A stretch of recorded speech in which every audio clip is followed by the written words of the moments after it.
পরিবেশটা থাকে। এখানে কিছু করার নাই, এমন না যে এখন আমি একজনের সুখে সুখী হইতে পারবো না, আমার সুখী হইতে হবে, সবারই সুখী হইতে হবে। সো খেয়াল করে দেখো যে অনেক স্টুডেন্টই কিন্তু দেখা গেছে যে চুপ হয়ে গেছে, একদম চুপ, আইডি ডিএক্টিভেট হয়ে গেছে, ডিলিট হয়ে গেছে। ওদেরকে আমরা দেখতেছি না, মনে হচ্ছে ওদের কোনো অস্তিত্বই নেই, কিন্তু ওরাও কিন্তু মানুষ, ওরাও কিন্তু পড়াশোনা করছিল। সো এই যে এই দিনটা আসার আগে বোঝা যায় না যে সামথিং হ্যাপেন্ড, কিছু একটা হয়ে গেছে অ্যান্ড আমি মিস করেছি। এই দিনটা হবার আগে আসলে এই জিনিসটা বোঝা যায় না। 21 ব্যাচের এখন যে কোনো স্টুডেন্টের কাছে তুমি মতামত চাও, সবাই যারা চান্স পাইছে তারা ছাড়া বাকিরা কিন্তু বলবে যে আমিও তো করছিলাম বাট হয় নাই, মানে এইরকম আর কি। তুমি দুইটা টাইপের ওপিনিয়নই পাবা সব সময়, যে কোনো মুহূর্তে স্টুডেন্টদের কাছে ওপিনিয়ন নাও, দুইটা টাইপের ওপিনিয়ন পাবো। একটা টাইপের বলবে যে ভাইয়া আমি যতটুকু কষ্ট করছি তার চেয়ে অনেক বেশি পাইছি, আমি অনেক ভালো পেয়ে গেছি, পজিটিভ কথাবার্তা শুনবা এক জায়গা থেকে। আর একটা টাইপ থেকে শুনবা কি পরিশ্রম করেও কোনো লাভ হয় না বা এরকম হয় না। কিন্তু আসল যে ব্যাপারটা সেটা হচ্ছে যে গাইডেড পরিশ্রমটা দরকার। মানে তুমি পড়তেছো বিচ্ছিন্নভাবে, আজকে একটা মনে চাইলো এক পেজ পড়লাম, কালকে আবার মনে চাইলো অন্য বইয়ের আরেক পেজ পড়লাম, এইরকম ভাবে পড়লে হবে না। তোমার টার্গেট নিয়ে শেষ করতে হবে যে ওকে ফাইন, অফার ভাইয়া চিন্ময় ভাইয়ের যে ভিডিওগুলো আছে সবগুলা ভিডিওর সবগুলা ম্যাথ আমি জানি, অ্যান্ড কি লেভেলের জানতে হবে, এরকম লেভেলের, লাইক জাকির নায়ক লেভেলের। জাকির নায়ক স্যার যখন ওই যে বক্তৃতা দেয় বা বিভিন্ন জিনিস বলে তখন বলে না যে এত আয়াতের এত উক্তি থেকে এই জিনিসটা উনি উদ্ধৃত করছে, মানে পুরো বইয়ের প্রত্যেকটা জায়গা মুখস্থ হয়ে গেছে করতে করতে। সো সেম জিনিসটা তোমাদের লাগবে, লাইক তোমাদের বলতে পারতে হবে যে অপার ভাইয়ের 3 নাম্বার ভিডিওতে কয়টা ম্যাথ ছিল, অপার ভাইয়ের 3 নাম্বার ভিডিওতে কি কি ম্যাথ করেছে। মানে এটা এমন না যে বসে বসে মুখস্থ করবা, এটা এতবার করবা সো দ্যাট তোমার মুখস্থ হয়ে গেছে, তোমার জানা হয়ে গেছে। মানে আমি কিছু একটা বলছি সেটা সম্বন্ধে তত কনফিডেন্ট না, কিন্তু তুমি কনফিডেন্ট আমার চেয়ে বেশি। এই জিনিসটা ভাই আপনি ওই ভিডিওর এত সময় এই জিনিসটা বলছেন, আমিও হয়তো ভুলে যাবো বাট তুমি মনে থাকবে। এইভাবে যদি তুমি চিন্তা করতে পারো, এইভাবে যদি তুমি যদি আসলে নিজেকে গুছাইতে পারো এখন থেকে, তাহলে মোটামুটি জিতা খেলা। আমাদের একটা ডাউট ছিল, কনফিউশন ছিল, ওকে ফাইন অনলাইনে স্টুডেন্টসরা নিতে পারে কেমন, এর পারে কেমন, এই ডাউটগুলো সম্পূর্ণ দূর হয়ে গেছে 21 ব্যাচের রেজাল্টের পরে। 21 ব্যাচের রেজাল্টের পরে আমরা টু মাচ কনফিডেন্ট আসলে। টু বি অনেস্ট 500+ স্টুডেন্ট, 1000 স্টুডেন্টও চান্স পাওয়ানো পসিবল, অ্যান্ড অনলাইনেই পসিবল। জাস্ট স্টুডেন্টদের মধ্যে থেকে ওই অনুপ্রেরণাটা লাগবে। এই যে গতকাল যে সেলিব্রেশনটাগুলো হচ্ছে বিভিন্ন গ্রুপে, যে কোনো এডুকেশনাল গ্রুপে যাও, যে কোনো ফ্যামিলিতে যাও, 21 ব্যাচের ক্যান্ডিডেট আছে এরকম ফ্যামিলিগুলোতে দেখবা চান্স পাইছে, যেই সেলিব্রেশনগুলো হচ্ছে এই সেলিব্রেশনটা তোমাদের সময়ও আসবে। একটা দিন অলরেডি লেখা আছে যেদিন তোমাদের সময় এই জিনিসটা হবে। আমি চাই তোমরা সবাই ওই বিজিতদের দলেই থাকো, মানে তোমাদের যেন ওই আফসোসের দলে না যেতে হয় সেটা আমরা চাই, বিশেষ করে চাই, ঠিক আছে। তারপরও যদি কোনো কারণে আমি বলতেছি না এটাই সব, এটার বাইরেও লাইফ আছে, এটার বাইরেও অনেক ভালো কিছু করা যায়। এটা পরের গল্প, এটা তোমার একটা ধাপ পার হওয়ার যদি না পারো সেটা তার পরের গল্প। আগেই আমি বলবো না যে যেটা সবাই টার্গেট করে সেটাকে হাত ছাড়া করে ছোট টার্গেট যাওয়া। আমার সব সময়টা তোমাদের প্রতি চাওয়া হবে তুমি তোমার জন্য সবচেয়ে বেস্ট পসিবল যে টার্গেটটা সম্ভব তুমি তোমাকে দিতে পারো সেই টার্গেটটাই তুমি অলওয়েজ রাখবা, অ্যান্ড টার্গেটটা থেকে কমবা না। যতক্ষণ পর্যন্ত না হাঁটতেছো ফাইট করে ততক্ষণ পর্যন্ত ওই টার্গেটটা থেকে বিন্দুমাত্র নড়বা না। সো এই জিনিসটা কিন্তু মাস্ট, ঠিক আছে। সো এই জায়গাটা থেকে আমি তোমাদেরকে একটু অনুপ্রেরণা দিতে চাইলাম। অ্যান্ড গতকালের যে আমেজ আমাদের মধ্যেও দেখো, আমি গতকাল ঘুমাইনি, আমি গতকাল সারা রাত রেজাল্ট কালেক্ট করছি, সারা রাত রেজাল্ট লিখছি, এতটা অ্যাট্রাক্ট করে। তাহলে তোমাদের লেভেলে চিন্তা করো, তোমাদের রেজাল্ট, তোমাদের ব্যাচের রেজাল্ট। আমি দেখছি 22 ব্যাচের অনেকেও কমেন্ট করছো ঘুমাইতে পারো নাই, জাস্ট সিনিয়র ভাই আপনাদের রেজাল্টের যে উত্তাপ বা রেজাল্টের যে একটা এক্সাইটমেন্ট, সেই এক্সাইটমেন্টের জন্য। তাহলে তুমি চিন্তা করো এই সেম থিংটা তোমার জন্য আসতেছে, অ্যান্ড তুমি কতটুকু তৈরি বা কতটুকু তুমি আসলে প্রস্তুতি নিচ্ছ। অ্যান্ড এই আর কি আমার তরফ থেকে বলা থাকবে যে আমাদের প্রতিটা ক্লাস একদম A to Z নখদর্পণে করে ফেলতে হবে, প্র্যাকটিস শিট নখদর্পণে করে ফেলতে হবে, ঠিক আছে। সো যেটা আমরা বুঝলাম এখন পর্যন্ত যে যেখানেই পড়ুক আমাদের কন্টেন্টগুলো কিন্তু তারা ফলো করছে বিভিন্ন জায়গা থেকেই। সো এই যে কন্টেন্টগুলো তোমাদের হাতের কাছে অ্যাভেলেবেল থাকার পরেও তোমরা যদি প্র্যাকটিসের সবগুলো শেষ না করো অ্যান্ড ম্যাথ যদি সবগুলো শেষ না করো তারপরে পরীক্ষা দিতে যাও, তাহলে কিন্তু হাই আফসোস ছাড়া আর কিছুই থাকবে না। আমাদের কাছে এমন স্টুডেন্টও ছিল 21 ব্যাচে যে স্টুডেন্ট সবগুলো পরীক্ষা দেওয়ার পরে 10 মিনিট রিভিশনও দিছে, মানে পরীক্ষা দিয়ে শেষ পরীক্ষা দেওয়া, তারপর 10 মিনিট রিভিশন টাইমও পাইছে, রিভিশনও দিছে। আবার এমন স্টুডেন্টও ছিল আমাদের কাছে যে ভাইয়া সময়ের মূল্য আজকে বুঝলাম, আমি শেষই করতে পারি নাই, এরকম স্টুডেন্টও ছিল যে ওরা জাস্ট লিখেই শেষ করতে পারে না, 5-6টা বাকি ছিল। তো পার্থক্যটা কোথায়? জ্ঞানে? অবশ্যই না, জ্ঞান দুইজনেরই আমি বলবো এমন হবে না যে ওই যে ছেলেটার মানে বললো যে অ্যান্সার করতে পারেন সে ছেলেটার জ্ঞানের সীমাবদ্ধতা ছিল। জ্ঞানের সীমাবদ্ধতা না, সীমাবদ্ধতা হচ্ছে চর্চায় হচ্ছে সীমাবদ্ধতা। তো ওই সীমাবদ্ধতার কারণে দেখা যাচ্ছে একটা ম্যাথ কেউ 100 বার করলো, তার যে অ্যাকুরেসি এবং তার যে স্পিড থাকবে ওই ম্যাথে 100 বার না হলেও 20 বার করলো, আর আরেকজন একটা ম্যাথ হয়তো একবার একটু দেখে গেছে, তার জন্য ওই সেম ম্যাথটা পারফর্ম করতে অবশ্যই বেশি টাইম লাগবে। অ্যান্ড এই জিনিসটা আসলে একটা ক্যাপাসিটি, তোমার মধ্যে একটা ক্যাপাসিটি গ্রো করবে। তুমি এমন না ম্যাথ কমন পাইতে হবে, ম্যাথ কমন পাইলা না, বাট তুমি এই যে বারবার করছো, বারবার করার ফলে তোমার মধ্যে একটা সলভিং ক্যাপাসিটি গ্রো করবে। ওই ক্যাপাসিটিটার ফলে তোমার একটা আননোন ম্যাথও যদি আসে, তুমি দেখবা অনেক ফাস্ট থিঙ্ক করতে পারতেছো, লজিক্যাল থিঙ্ক করতে পারতেছো। থিঙ্কিংটা কিন্তু একটা প্রসেস, মানে তুমি কত ফাস্ট থিঙ্ক করতে পারো এটা কিন্তু একটা প্রসেস। এটা কিন্তু আমি বলবো না যে একটা কারো ক্ষেত্রে জন্মগত আছে কারো ক্ষেত্রে নাই। Fast thinking is a process আমার কাছে। সো এই প্রসেসটা তুমি কতটুকু মাস্টার হয়েছো বা কতটুকু তুমি অ্যাডপ্ট করছো বা কতটুকু প্র্যাকটিস করছো আগে, সেটার সাথে ডিরেক্টলি রিলেটেড।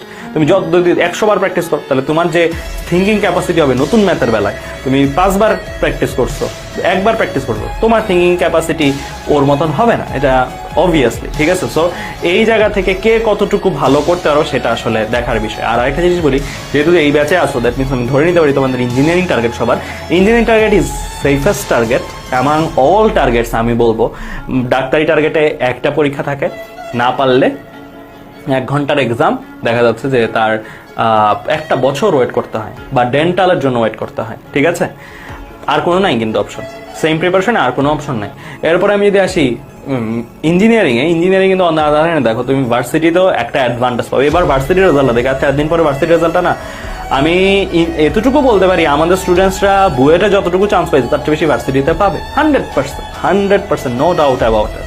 কেন? কারণ ইঞ্জিনিয়ারিং প্রিপারেশন ডাক্তারিটা ভার্সিটিটা অলমোস্ট, মানে প্রশ্ন যদি যে লেভেলের প্রশ্ন হয়েছে, প্রশ্ন যদি একটু এরকম হয় তাহলে অলমোস্ট জিতা খেলা। মানে দেখবা যে অনেক ভাইয়া আপুরাই হয়তো 21 ব্যাচে আমাদের চান্স পায় নাই বুয়েটে গতকাল রাতে, কিন্তু আমি ওদের নিয়েও আশাবাদী ওরা ঢাকা ভার্সিটিতে পেয়ে যাবে আরামসে।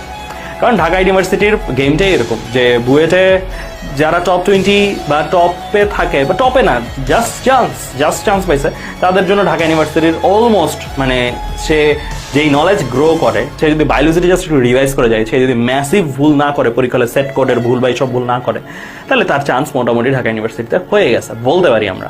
তো এই জিনিসটা আমরা বছর দেখতেছি, বছরের এক্সপিরিয়েন্সের আলোকে বলছে, আমার ক্ষেত্রে হয়েছে, চিন্ময়ের ক্ষেত্রে হয়েছে, সবার ক্ষেত্রে হয়েছে। সো এই জায়গাটা থেকে আমার তোমাদের প্রতি বলা থাকবে যে ঢাকা ইউনিভার্সিটি বলো বা মানে প্রিপারেশন কিন্তু দিন শেষে একটাই, মানে এমন না যে তুমি ঢাকা ইউনিভার্সিটির জন্য পড়ো নাই, ঢাকা ইউনিভার্সিটি চান্স পাবে কিনা। গতকাল দেখছো কিনা আমাদের লাইফটা কেউ, যে ওখানে কিন্তু অনেকেই বলতেছিল ভাই আমি অমুক মেডিকেলও পাইছি, আমিও তো অমুক মেডিকেলও পাইছি, তো ওরা কোনো কেউ মেডিকেলের জন্য পড়েই নেই, জাস্ট হয়তো বায়োলজি একটু পড়ছিল, দ্যাটস ইট। বাট মেডিকেলের জন্য ডাইহার্ড প্রিপারেশন নেয়নি, তারপরও কিন্তু হয়েছে, রাইট? সো ইঞ্জিনিয়ারিং প্রিপারেশন থেকে এটা টু মাচ কমন থিং যে ইঞ্জিনিয়ারিং প্রিপারেশন নিছে, ইঞ্জিনিয়ারিং হয়েছে, অ্যান্ড অলসো সাইড যত কিছু আছে সব কিছুতেও হয়েছে। এই জিনিসটা খুবই কমন, হ্যাঁ? তো আমার সাজেশন হচ্ছে, যেহেতু ইঞ্জিনিয়ারিং মাইন্ডসেট তোমরা করছো, দ্যাটস ওয়াই এই গ্রুপে আসো। অ্যান্ড এখন বাকি রইলো জাস্ট প্রিপারেশন পার্টটা, হার্ডেস্ট পার্ট আমি এটা বলবো, প্রিপারেশন পার্ট। এই পার্টটা যদি কেউ অবহেলা করো তাহলে সে ওই যে এত ফ্যাসিলিটি পাওয়া সত্ত্বেও কি মানে আফসোস করবা, লিটারালি আফসোস হবে। অ্যান্ড গতকাল আমি একটা ইনসিডেন্ট শেয়ার করি, 21 ব্যাচে আমাদের যারা ছিল গ্রুপটার মধ্যে অনেকেই গ্রুপ লিভ করছে, আমাদেরকে বলছে ভাইয়া আমি পারতেছি না গ্রুপটাতে থাকতে, বলছে এরকম করে, বলছে যে ভাইয়া আমি মানে মন শক্ত রাখতে পারতেছি না এই গ্রুপটাতে থাকে। কেন?